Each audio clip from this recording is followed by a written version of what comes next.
Welcome to the family, son.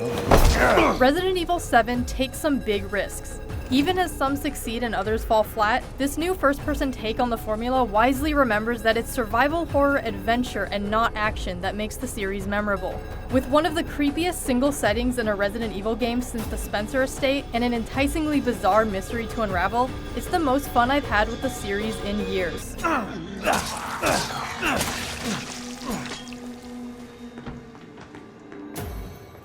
The atmosphere in Resident Evil 7 is the strongest the series has seen in a long time, and that's owed entirely to the eerie Dolby plantation. This is Resident Evil in the tradition of the Texas Chainsaw Massacre, with all the gruesome imagery, dilapidated old shacks, and cannibalistic horrors that come with it. This was supposed to be a very special feast. No boy.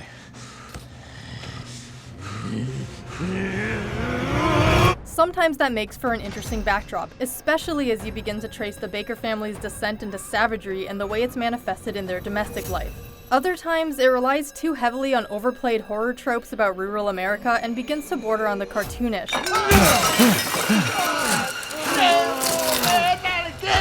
But it never fails to deliver a strong sense of place that makes frequent exploration and backtracking work without wearing out its welcome. The setting's only real failing is its puzzles, which were disappointingly rare and far too simple. The Baker family, like unstoppable tyrants with unpleasant personalities, are among the first enemies you'll encounter, and they're by far the most interesting. While that's meant as a compliment to the characters and the unpredictable encounters and boss fights they produce, it isn't good news for the rest of Resident Evil 7. Throughout my roughly 10-hour journey, just about the only other enemy type I encountered were these creatures, called the Molded. While visually repulsive and threatening enough to cause more than a couple of tense combat encounters, they lost their ability to shock me very quickly, especially because the scenarios in which you encounter them are all so similar. Most of Resident Evil's tension comes from finding yourself in tough situations and struggling to adapt, since it's all about scavenging for items and conserving what little ammo and resources you do have. I'm happy to see that core Resident Evil idea make a comeback in 7, but being forced to change up my survival tactics in the face of new, unpredictable enemies and situations would have made the experience a lot scarier. Despite the shift to first person, Resident Evil 7 feels more like an adventure game than a first-person shooter, which is a welcome return to what the series was in the 90s. Thanks to a compelling pace that ensured I always knew what I needed to do next, most of my time wandering hallways, collecting keys, and unlocking secret passageways around the Dolby property felt well spent, especially as the central mystery unraveled around me with each file and phone call I received. The story does eventually tie into the existing lore in a way that I found rewarding to uncover as a longtime fan. The tangential relationship gives Resident Evil 7 the feeling of a reboot while still allowing it to function comfortably as a sequel.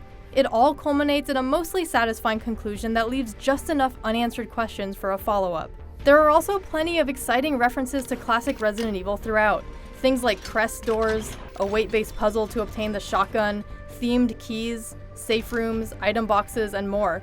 While it was nice to see many of these things at first, they occasionally felt out of place or oversimplified, shallow nods to a bygone era rather than a confident continuation of the very elements this series invented. My Resident Evil 7 experience was positive with and without the PlayStation VR. There were only a handful of sequences that I felt were designed specifically to take advantage of VR's unique capabilities, but I never felt like I was missing out on anything substantial when playing in 2D. VR makes the Resident Evil experience very different, but it is not necessarily the superior option. The one area where VR does improve the gameplay experience is combat. Because you move your crosshair by looking around, VR makes landing headshots on enemies much easier than it is on a gamepad. Resident Evil 7 grounds itself in elements that made the original great, while still indulging in a risky new shift in style that both helps and hurts the beloved formula in equal measure.